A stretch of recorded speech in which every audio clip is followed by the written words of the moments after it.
Assalamualaikum warahmatullahi wabarakatuh. Perkenalkan, nama saya Diagnia Fauziani dari Universitas Muhammadiyah Bandung, program studi farmasi kelas B angkatan 2020.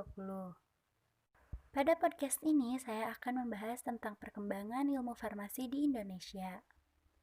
Bidang farmasi berada dalam lingkup dunia kesehatan yang berkaitan erat dengan produk dan pelayanan produk untuk kesehatan. Dalam sejarahnya, pendidikan tinggi farmasi di Indonesia dibentuk untuk menghasilkan apoteker sebagai penanggung jawab apotek. Dengan pesatnya perkembangan ilmu kefarmasian, maka apoteker atau dikenal pula dengan sebutan farmasis telah dapat menempati bidang pekerjaan yang semakin luas. Lalu selanjutnya saya akan menjelaskan tentang sejarah perkembangan pendidikan farmasi di Indonesia. Saat Perang Dunia Kedua, apoteker berasal dari Denmark, Austria, Jerman, dan Belanda. Asisten apoteker mulai dihasilkan tahun 1906. Dan pada saat itu, pendidikan asisten apoteker dilakukan secara magang di apotik setelah periode tertentu akan menjalani ujian negara.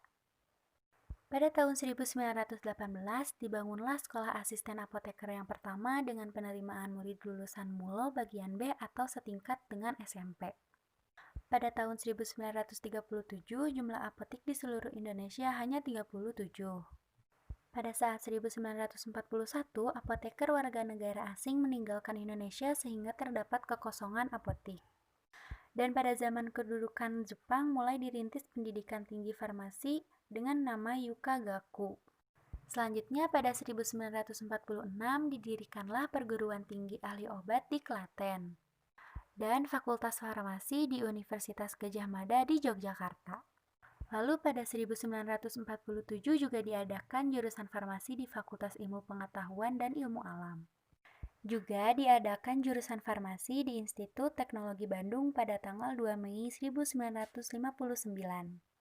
Dan pada tahun 1953, Universitas Gadjah Mada menghasilkan lulusan apoteker pertama sebanyak 2 orang. Pendidikan farmasi pada saat itu terdiri dari program diploma farmasi yang sejak 1991 telah dirintis pembukaan pendidikan tenaga farmasi ahli madya dalam bentuk program diploma atau D3 oleh Departemen Kesehatan, yaitu program studi analis farmasi.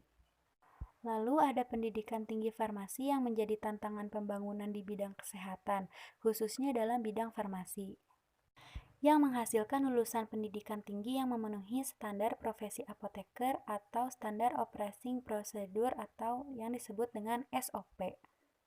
Nah, dari perkembangan ilmu farmasi tersebut, saya berharap sekali ilmu farmasi dapat menjadi ilmu yang sangat penting dalam dunia kesehatan. Dan saya berharap semoga semakin banyak apoteker di Indonesia juga berkembang dan bertambahnya industri farmasi di Indonesia agar kebutuhan kesehatan di Indonesia tidak mengalami kekurangan.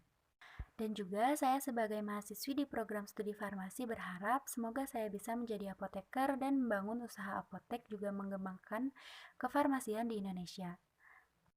Sekian podcast dari saya, semoga bisa bermanfaat bagi siapapun yang mendengarkan. Mohon maaf apabila terdapat perkataan yang kurang tepat. Assalamualaikum warahmatullahi wabarakatuh.